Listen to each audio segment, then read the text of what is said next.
Des rues, des places ou encore des écoles porteront bientôt les noms de héros d'Afrique ayant contribué à libérer la France pendant la Seconde Guerre mondiale. C'est pour nous le fait du jour.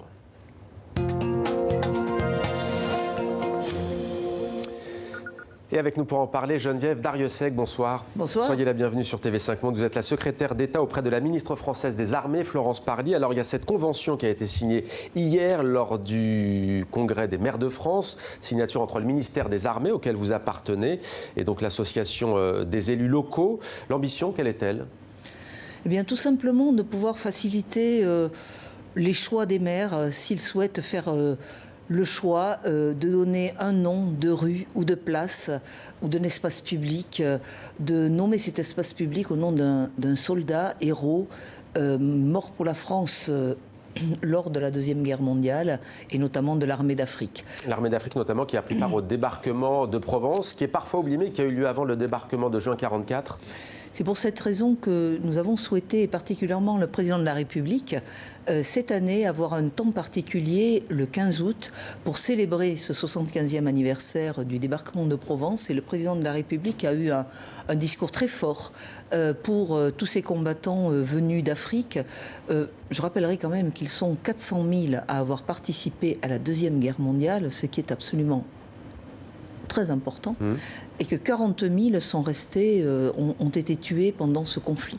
Donc c'est quand même une participation à la libération de notre pays, au fait de restaurer une république et à la liberté de la France. Ouais. C'est pour réparer une injustice ? Oui, je crois que c'est pas tellement une injustice, je crois il ne faut pas oublier.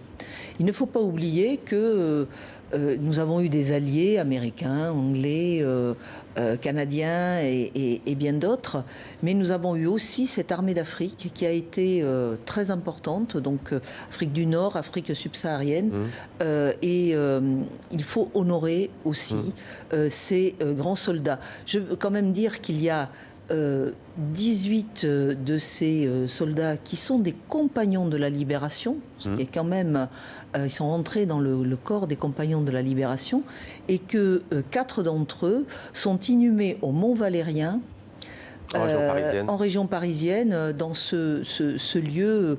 Et donc, vraiment, cela montre qu'ils ont vraiment fait partie de la reconquête de la France et qu'ils ont participé à une hauteur très importante. Alors, il y a 36 000 communes en France. Il n'y aura pas des noms de rues et d'écoles dans ces 36 000 communes, puisqu'il y a 50 noms qui ont été sélectionnés.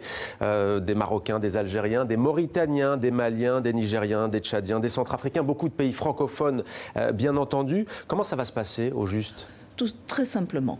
Le maire qui décidera qu'il souhaite donner dans sa commune un nom de rue, nommer une rue du nom d'un de ses soldats. Nous mettrons à sa disposition, par le biais de l'Office national des anciens combattants, une liste que nous allons essayer de porter à 100 combattants. Liste de noms, mais également de toute la biographie de ces soldats.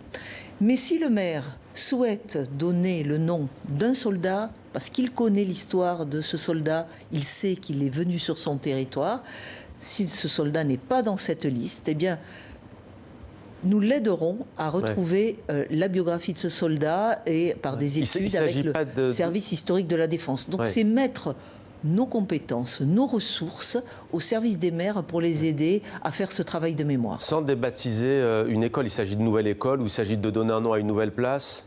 Alors ça concerne les maires. Ça, c'est le choix. Est-ce que selon vous, c'est important pour les deuxième, troisième générations, les jeunes qui sont nés en France et qui ont des aïeux qui font partie de ces héros, de ces combattants ? Pour moi, c'est essentiel.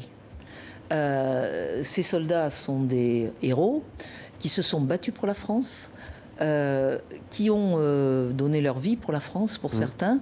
Et donc, on voit bien que les valeurs de notre République, eh bien, elles étaient portées par ces soldats. Mais vous n'avez pas peur que ça divise dans certaines communes ? On sait qu'au moment où il s'agira d'inaugurer ces places, ces écoles, il y a des voix qui vont s'élever forcément de tel ou tel parti pour dire que c'est encore de la repentance, que c'est encore la France qui doit... Mais c'est pas de la repentance. Nous voulons honorer des soldats qui se sont battus pour nous.